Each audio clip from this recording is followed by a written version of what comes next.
I know that you do impressions. I do. What are your favorites? Oh, good question. So, golly, I love doing Jack Nicholson. I love doing Marge Simpson. Marge Simpson was the first one I ever did. Really? Wow. Yeah, it was the first. It was the first impersonation I ever did. Christopher Walken. I think that's everybody's favorite. I mean, I love Christopher Walken. I think Mine's everybody's horrible, favorite. but It doesn't even matter, right? Like I think Right. everybody has a Christopher Walken impersonation. Chris Farley. I do Chris Farley. I love them all. Like I love the idea of doing impersonations and characters. You know, I love it. I did it for a long time on stage. It's been a while since I've done them, so I'm a little on the rusty side. But yeah, I did them for many, many, many years. I performed at Whole World for 16 years. So it was every Thursday, Friday, Saturday night for a while. And then it was every Friday and Saturday night. It was 6 shows a week. So Wow. Yeah, it was a lot of Which fun. one is probably your favorite?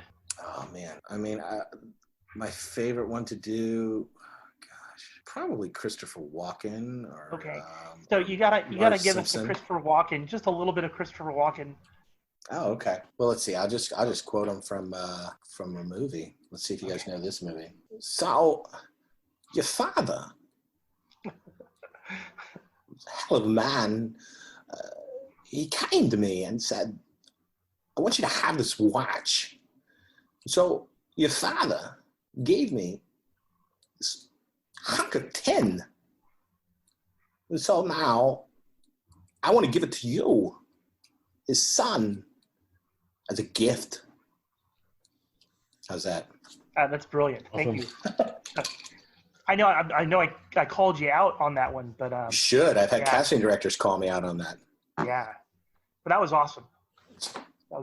I've always loved accents. I've never been very good at doing them. But I certainly love people that can kind of pull that off.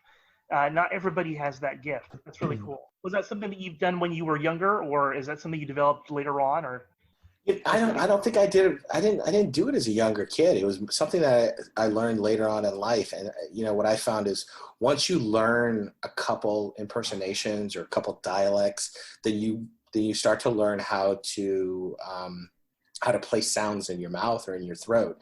And so after that, they become a little easier to do after you start learning a few, because you learn how to kind of use your tools to kind of mimic what you hear. Yeah. Well, I know that the character that you play in Stargirl has an accent.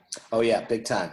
Big time. Is that, I know it's definitely Southern. Is it more of a Louisiana accent, or? Yeah, for me, it's more of it's kind of like it hits that Louisiana kind of. It's kind of like a blue blood kind of Louisiana kind of thing. You know, the thing about the Gambler is that in the comic books, he's a master of disguise, and the Gambler is described as having done so many kind of like disguises that he kind of forgets who he is. He forgets his original persona. So I kind of use that to give myself a little bit of latitude. But when I started preparing for the role, I really thought in terms of kind of like a kind of